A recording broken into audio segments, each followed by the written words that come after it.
मैं शैलेश कुमार और आप देख रहे हैं पब्लिक आई न्यूज।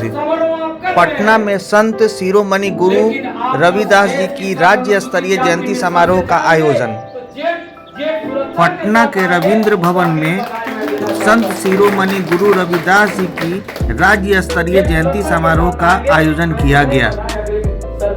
इस समारोह में हजारों की संख्या में कार्यकर्ताओं एवं बुद्धिजीवी लोग उपस्थित रहे।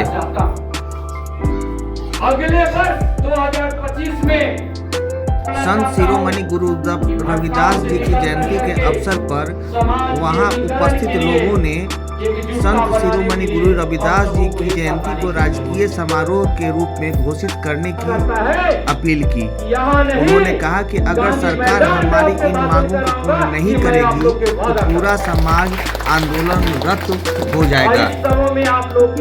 उपस्थित लोगों ने यह प्रण किया कि अपने समाज को मुख्य धारा में लाने का प्रयास करना ही हमारा मुख्य लक्ष्य होगा। किस समाज की थी? अभी एक वक्ता अभी बोले थे, उनकी मौत नहीं हुई है, उनकी जैसे कि हत्या। उनके साथ नाइंसाफी कर रहे हैं, उनके साथ नजरअंदाज कर रहे हैं। और मैं आगाह किया हूँ कि जब तक संत रविदास जी को जयंती को राजकीय समारोह बिहार सरकार घोषित नहीं करती है, तब तक मैं आंदोलन चला करके सरकार को घेरने का काम आप लोग के साथ करने जा रहा हूँ। इसका 647वां छठियार जन्मोत्सव के रूप में आज हम लोग समारोह कर रहे हैं और इस कार्यक्रम प्रांतीय कार्यक्रम है। इसमें सारे बिहार के हर जिले से लोग जिला अध्यक्ष वगैरह सब आए हुए हैं और आज हम लोग उनके जश्न में हम लोग आज जश्न मना रहे हैं। हाँ सर, जो आपका ये अखिल भारतीय रविदास नवनिर्माण मंच जो आपने बनाया सर, इसका क्या मुख्य उद्देश्य क्या है सर? देखिए, संगठन सामाजिक एकीकरण होता है। संगठन का मतलब होता है सामाजिक एकीकरण। सामाजिक एकीकरण कर करके अपना प्रदेश और देश को आगे बढ़ाना संगठन का एक मूल बिंदु होता है। आज आप लोग के माध्यम से एक बात कहना चाहूँगा कि संत शिरोमणि गुरु रविदास जी को अगर संत रविदास के अनुयायियों का अगर बिहार सरकार समझती है, बुझती है, तो संत शिरोमणि गुरु रविदास जी को जयंती को राजकीय समारोह तुरंत घोषित करे। चूँकि हम लोग इतने बड़े तादाद में इनके मानने वाले हैं, लेकिन ऐसे महान संतों को अभी तक राजकीय समारोह घोषित नहीं किया गया, इसलिए पूरे समाज में आक्रोश है। आप लोग के माध्यम से सरकार को कहना चाहते हूं कि तुरंत अविलंब मेरी मांग को माना जाए और तुरंत घोषणा किया जाए, और नहीं तो फिर आंदोलित कर करके सरकार को मनवाने का काम हम लोग करेंगे।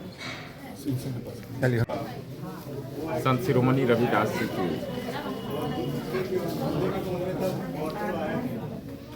647वीं जन्म शताब्दी के अवसर पर हम लोग जन्मोत्सव के अवसर पर हम लोग आए थे।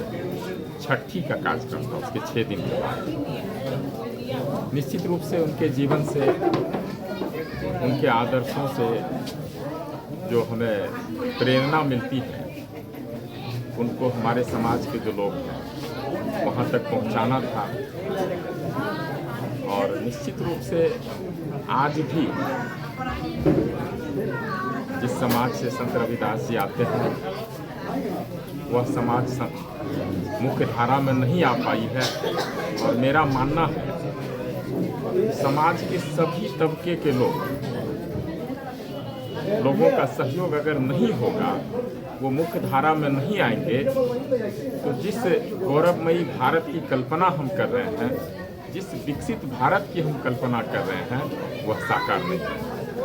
जरूरत है सरकार को ठोस नीति बनाने की, दूरगामी नीति बनाने की, ताकि समाज में जो लोग पीछे रह चुके हैं इस दौड़ में, उनको आगे लाया जा सके और जो खुशहाल भारत की कल्पना है। एक सवाल है सर, बिहार में आपकी गठबंधन की सरकार है, आप केंद्र में भी गठबंधन की सरकार है, तो जो पिछड़े हुए हैं रविदास समाज, उनको विकास किया जा सकता है, इस पर क्या करते हैं? देखिए, निश्चित रूप से समय समय पर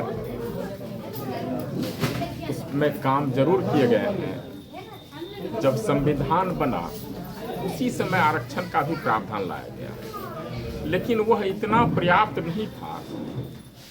जो समाज इतना पीछा शुरू से था, उसको समाज के सभी लोगों को मुख्य धारा में लाया जा सके। और आज जब हम गांव में जाएं और उसका एक विश्लेषण करें और देखें सामाजिक स्थिति